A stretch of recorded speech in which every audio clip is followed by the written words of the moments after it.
Akkuma isin argitan kana har'allee meeshaa obboleettii ta'e Naqqaalii jechuudha. Karooree baalee deemu kana haala kanaan baasee as biratti qopheessee jira jechuudha. Meeshaan kun roobee baalee deema akkuma isin argitan kana majlisa meetira jahaa jechuudha. Teebilii ofirraa qaba. Akkuma isin argitan kana inni abbaa soddomaati. Ittaansii ammallee biffee hedduu bareedduu taate jechuudha. Akkuma isin argitan kana meetira tokkoo fi jahatama. Maashaallah biffee baay'ee bareedduuti jechuudha. Akkuma isin argitan kana mastaawotiidha. Keessi isaallee mastaawotii duubni isaallee mastaawotiidha. Jalaan kiisii sadi qabdi. Ittaansee ammallee teebilii jechuudha. Teebilii nyaataa jechuudha. Akkasuma wombarii jaha qabuu fi teebilii hedduu bareedu jechuudha. Haala kanaan qabadhee isin dhiyaadhee jira.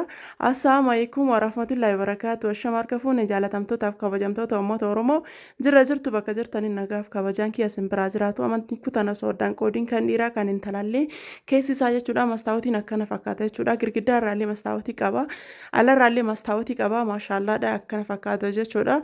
Namoonni hedduun sulaa gatiin himtu jettanii gatiin meeshaalee kana kaajeroo ani ergaan yeroo handahin ajaja kenname akkasuma ammoo amma yeroo ka'e kana jechuudha yeroo da'umsarraa ka'e kana viidiyoo waraabaa fi jiru jechuudha. Sababa saniif ka'een gaddaallee gatii isaa hin himne malee meeshaalee ammaa osoo ta'e gatii hin hima. Akkuma isin argitan kana madaddaraan isaa jechuudha muluun mastaawotiidha. Ani garuu akka kiyyaatitti akka filannoo kiyyaatti osoo keessa isaa madaddaraa go'uu baattanii keessa isaa xaawulaa gootanii irra isin filadha. Akkasumas ammoo masaabaan isaa yookaan kiisiin isaa guutuun tan sharaataati. Meeshaa kana jechuudha dirijjiitii kennatti ofii kennaa haala kanaan oomishne isinii baasnee jirra. Baay'ee bareeda akkuma abbaan barbaadetti yookaan filannoo abbaa saniitiin dalagna malee filannoo kennaanii miti. Girgiddaallee mastaawotiidha. Akkuma isin argitan kana waraabaa jiru sultaanii girgiddaallee mastaawotiidha.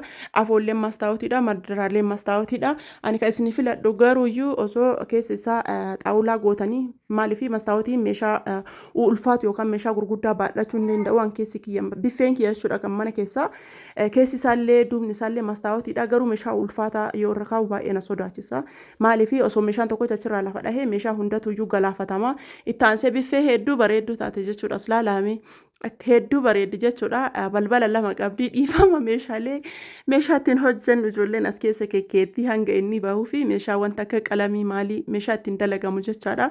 Akkuma isin argitan kana jalaanillee balbala lama qabdi. Gubbaallee balbala lama qabdi. Girgiddaan isaallee mastaawotiidha. Maddaraan isaallee mastaawotiidha.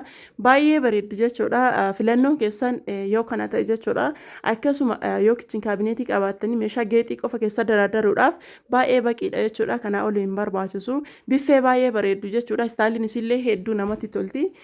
Baay'ee natti tolte ani isii tana baay'ee jaaladhe jira. Biffee gurguddaa kanneen illee ani uumamumarraayyuu hin jaaladhu.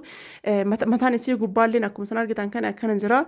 Hedduu geexii garaagaraatiin faayamtee ajaa'iba bareeddi jechuudha. Baay'ee jaaladhee jira.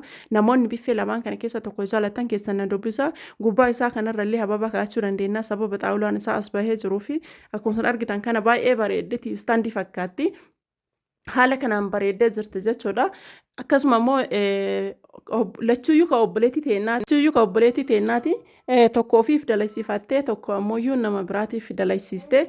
Akkasuma meeshaan isii akkana fakkaata. Ittaansee ammallee teebilii zuriyaa nyaataatti yoo deebine akkuma isin argitan kana jira jechuudha. Teebiliin kuni maashaallaadha. Gatiin teebilii kanaa jechuudha birri 55. Akkasuma teebilii jidduu qabatee teessoo zuriyaa nyaataa kana isa jaha qabatee haala kanaan birri 55 baasnee fi jirra jechuudha. Obboleettii teennaa fi namoonni barbaadan illee koottaatii gatii isinii baasna isiniin jedha. Ammallee biffee duratti san jechuudha. Biffee balbala lamaa san gatii isaa isinitti hin himne ifa manarraa ta'a. Gatiin isii birri 34 jechuudha. Balbala lamaa sanii baay'ee bareeddi. Akkasuma ammoo biffee guddaa sanii gatiin biffee guddaa sanii birri 50 jechuudha. Namoonni barbaadanii koottaatii ajajadhaa isiniin jedha. Biffeen sun meetira 160. Tuun ammoo birri 34 taansee majlisni kuni boondidii orjinaalii miti hin beektanii. Namoonni baay'een isa kana ajajataa jirtan jechuudha. Isa kana jaalattanii. Zuleen irra maal fakkaatti kana maalirraan godhatte habaayaa irraanii jechuudha maltanii yeroon qorra waan ta'eef narra laalina isiniin jedha akkana fakkaata meeshaan. Gatiin isaa meetiriin tokkochi birri 9,500 asumaan saabskiraayib laayik sheer godha.